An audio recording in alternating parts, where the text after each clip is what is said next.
ইতিহাস বড় লম্বা। সেই প্রথম যুগ থেকে শুরু হয়েছে, বর্তমান যুগ পর্যন্ত আলেমদের এই ধারা অব্যাহত আছে না নাই? এবং ইনশাআল্লাহ লা তাযালু তাইফাতুম মিন উম্মতি মানসুরিনা আলাল হক লা ইয়াদুররুহুম মান খাযালাহুম হাত্তা ইয়াতিয়া আমরুল্লাহ।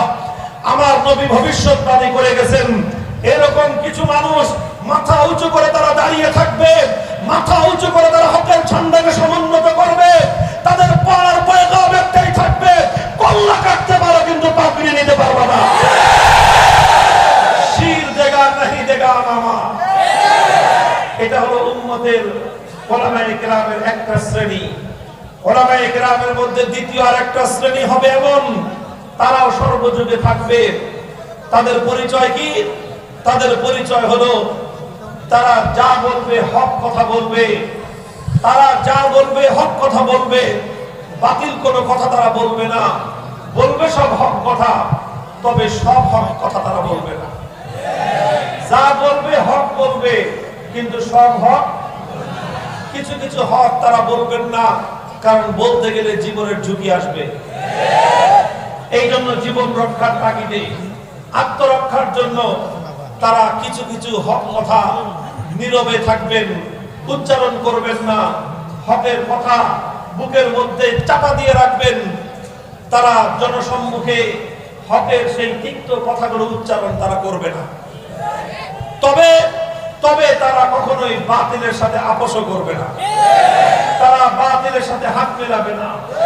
তারা পেছন দিয়ে ইসলামের পিঠে চুরিকাঘাত করবে না। গাদ্দারি আর বিশ্বাসঘাতকতা তারা করবে না। তবে তারা ঝুঁকিও নেবে না। গাদ্দারিও করবে না, আবার ঝুঁকিও নেবে না।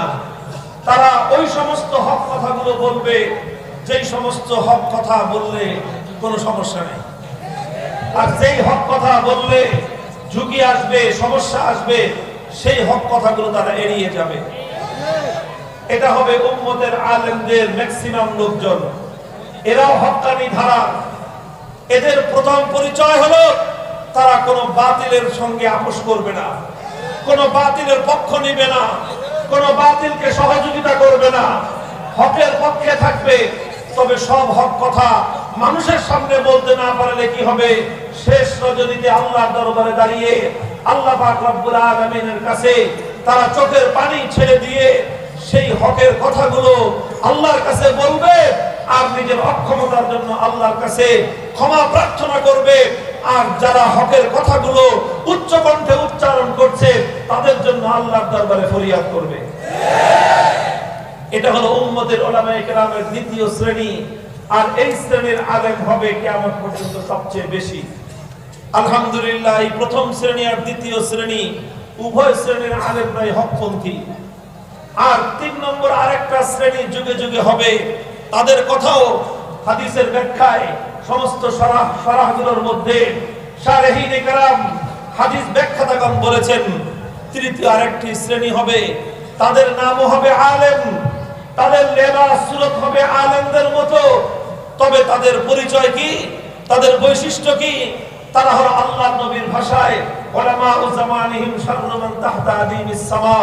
তারা হবে আসমানের নিচে জমিনের উপর সবচেয়ে নিকৃষ্টতম প্রাণী। এরা কারা? এরা হলো উলামায়ে সু, এরা হলো দরবারি আলেম। এরা কারা? এদের পরিচয় হলো ইয়াশতারুনা বিআয়াতিল্লাহি সামানান কালিলা।